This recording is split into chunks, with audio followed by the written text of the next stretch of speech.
बिस्मिल्लाहिर्रहमानिर्रहीम। अस्सलाम वालेकुम व्यूअर्स, उम्मीद है अल्लाह ताला के फज़ल व करम से आप सब खैरियत से होंगे। तो आज बिस्मिल्लाह किचन ऑफिशियल में बड़ी ज़बरदस्त हेल्दी रेसिपी आ चुकी है नमकीन दलिए की जिसमें बहुत सारी वेजिटेबल्स इंशाल्लाह इस्तेमाल होंगी और बहुत अच्छी टिप्स के साथ इस रेसिपी को तैयार किया जाएगा। बीमार लोगों के लिए, बच्चों के लिए ये बहुत हेल्दी रेसिपी है। तो इसको तैयार करते हैं। तकरीबन 2 से ढाई चम्मच मैंने देसी घी पैन में गरम कर लिया है और इसमें हाफ़ टी स्पून से कम नमक डाल दिया है और 1 टीस्पून के बराबर इसमें मैंने डाल दिया है साबुत ज़ीरा और हाफ़ चम्मच के बराबर होगा ये अदरक और लहसुन की पेस्ट है। इसको तकरीबन 1 से डेढ़ मिनट के लिए कुक करना है, सौते करना है ताकि इसका हल्का-सा कलर चेंज हो जाए।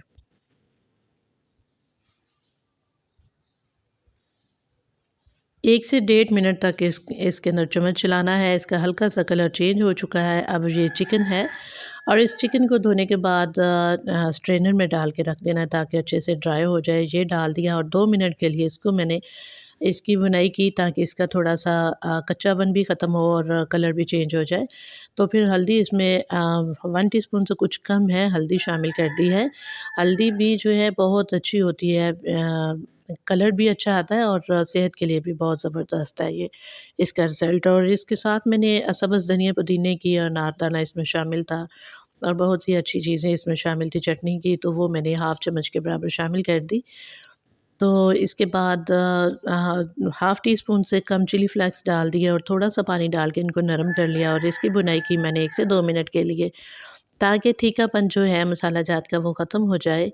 और अब मैंने इसमें डाल दिए हैं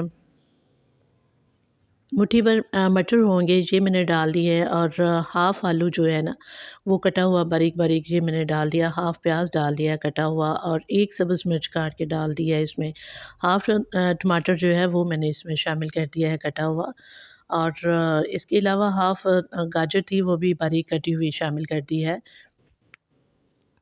इसके अलावा बंद गोभी है, तकरीबन 1 मुट्ठी भर होगी और 1 अदद शिमला मिर्च थी छोटी-सी, उनको काट के रख लिया, वो मैं एंड पे इस्तेमाल करूँगी और दलिया है 1 कप। तो ये जो सब्ज़ियाँ मैंने अब इसमें शामिल की हैं, चिकन में इनकी भी भुनाई होगी 1 से 2 मिनट के लिए। तो इसके बाद ये दलिया 1 कप था, ये मैंने इसमें शामिल कर दिया है और इसको मिक्स करना है 1 मिनट के लिए। ताकि घी जो है ना इस दलिए के साथ सारा जो है ना वो इसके अंदर अब्ज़र्व सा होना शुरू हो जाए और हल्का-सा जो है ना ये फ्राई हो जाए हल्का-सा। तो इस तरह फिर इसका टेस्ट बड़ा अच्छा आएगा। और ये वही वाली चटनी है जिसकी जो मैंने पहले आपको बताई थी, वही थोड़ी-सी मैंने और शामिल कर दी है, क्योंकि इसमें मैंने काफ़ी अच्छे अज्ज़ा जो है ना वो शामिल कर रखे हैं। तो ये फ़ायदा इसका अच्छा होगा इंशाल्लाह और टेस्ट भी अच्छा आएगा। तो इस तरह 1 मिनट के लिए दलिए को डाल के तो मिक्स किया मैंने इसमें और इसमें मैंने एक बड़ा बाउल भर के पानी डाल दिया, तकरीबन डेढ़ पौने 2 किलो पानी होगा और अगर ज़रूरत हुई पानी की दोबारा तो फिर हम गरम पानी करके दूसरे चूल्हे पे तो फिर इसमें डाल देंगे। और 3 अदद इसमें खजूर जो है वो कटी हुई, धुली हुई डाल दी है मैंने। तो लीजिए इसमें मैंने पानी डाला और इसको हल्की आँच पे मैंने पकाया तकरीबन 15 मिनट के लिए। चुटकी भर अब इसमें मैंने गरम मसाला पिसा हुआ डाल दिया है और 2 चुटकी के बराबर मैं इसमें काली मिर्च भी शामिल कर रही हूँ इसका पाउडर। इसको अब ज़रा मिक्स करूँगी और पकने दूँगी, धीमी आँच पे इसको पकाएँगे तो ज़्यादा असर होगा इन सारी चीज़ों का निकलेगा, जो भी हमने वेजिटेबल्स और चिकन वगैरह शामिल कर रखा है। इसकी जगह पे आप चिकन की जगह पे मटन कीमा लें तो सबसे बेस्ट है। तो मटन कीमा अवेलेबल नहीं था क्योंकि अ छुट्टी थी मटन कीमा की या वैसे दूसरे गोश्त की, तो इसलिए। तो मैंने ये चिकन इसमें शामिल कर लिया। बेस्ट यही रहता है कि आप मटन कीमा इसमें शामिल करें, तो फिर अच्छा रिज़ल्ट मिलता है। और बंद गोभी देखिए काफ़ी देर हो गई थी, इसे 15-20 मिनट तक मैंने पकाया और चिकन मैंने पीस इसके ना निकाल लिए थे, हड्डियाँ अलहदा कर दी और बाकी जो चिकन था वो मैंने श्रेड करके इसमें शामिल कर दिया है। और इस पॉइंट पे मैंने शिमला मिर्च भी कटी हुई डाल दी है और बंद गोभी भी शामिल कर दी है। और ये अभी तकरीबन 6 से 7 मिनट और इसको मैं पकाऊँगी, ज़रा चम्मच अच्छी तरह इसमें चलाऊँगी और ये देखिए माशाल्लाह इसकी थिकनेस और बस इतना ही इसको गाढ़ा बनाना है। इसकी कंसिस्टेंसी ना ही पतली होनी चाहिए, ना ही गाढ़ी होनी चाहिए। बहुत गाढ़ी कंसिस्टेंसी तैयार करेंगे ना तो फिर ये जम सा जाता है जैसे-जैसे ठंडा हो। तो बेहतर यही है कि थोड़ा-सा जो है ना ये पतला होना चाहिए और ये देखिए सॉफ्ट हो चुके हैं बिल्कुल, अच्छे से सारी सब्ज़ियाँ वग़ैरह। तो जो दलिया है ये भी बहुत अच्छे से सॉफ्ट हो चुका है, तो उम्मीद करती हूँ आज की रेसिपी आपको ज़रूर पसंद आएगी। पसंद आने के साथ-साथ ये फ़ायदेमंद बहुत ज़्यादा है।